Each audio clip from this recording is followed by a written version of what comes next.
ജഗനോട് ഹരിത ഇവിടെ നടന്ന കാര്യങ്ങളൊന്നും പറഞ്ഞില്ലേ? പരിഭവവും പരാതിയൊക്കെ ഹരിതയുടെ കൂടപ്പുറപ്പാണല്ലോ. ഇപ്പൊ എന്തോ അടുക്കള കാര്യമാണ് പിണങ്ങിപ്പോനുള്ള കാര്യമെന്ന് എനിക്ക് മനസ്സിലായി. ആഹാരം കഴിച്ച പാത്രം കഴുകി വെക്കണമെന്ന് പറഞ്ഞത് ഹരിതയ്ക്ക് ഇഷ്ടപ്പെട്ടില്ല.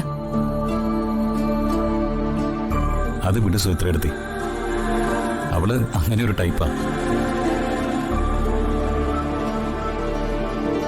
അച്ഛൻ ഒരുപാട് ലാളിച്ചു വളർത്തിയതിന്റെ എല്ലാ കുഴപ്പങ്ങളും ഉണ്ട്. ഇപ്പോഴും വന്ദനയാണ് അവളുടെ കുഞ്ഞിനെ കൊന്നതെന്നാ അവൾ വിശ്വസിക്കുന്നത്.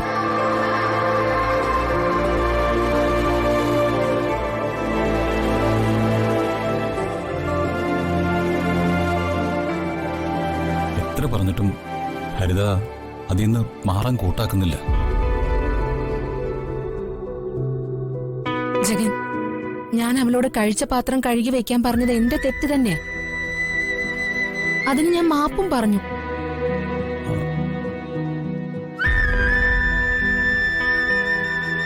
വേണമെങ്കിൽ ഇനി എത്ര തവണ വേണമെങ്കിലും മാപ്പ് പറയാം.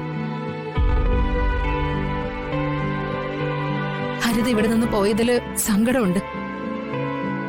അതെ ജഗ, ഈ സമയത്ത് ഹരിത ഇവിടെ വേണമായിരുന്നു.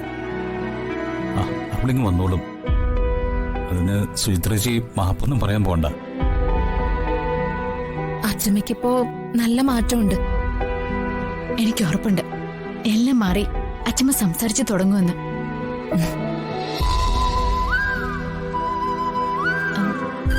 അമ്മേ, ഞങ്ങൾ ഇന്ന് ഇറങ്ങാം.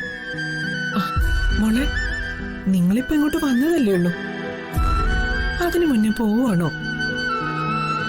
കുറച്ച് കഴിഞ്ഞു പോകാം മോളെ. ഇപ്പൊ ധീമോളെ കൂട്ടിക്കൊണ്ട് പോകാനാ ഞങ്ങൾ വന്നത്. പോകുന്ന വഴിക്ക് 1-2 വീടുകൾ കൂടി കയറാനും ഉണ്ട്. ഞങ്ങള് നാളെ മറ്റന്നാൾ ഇങ്ങോട്ട് വരാമേ.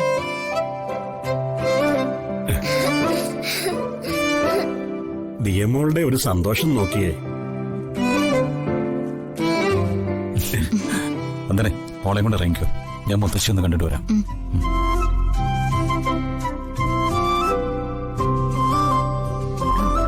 മോളെ, നാളെ ഇങ്ങ് എത്തിയേക്കണേ. ധീമോളെ, നിന്നോട് ജഗനങ്കിളിന് വലിയ ഇഷ്ടോ.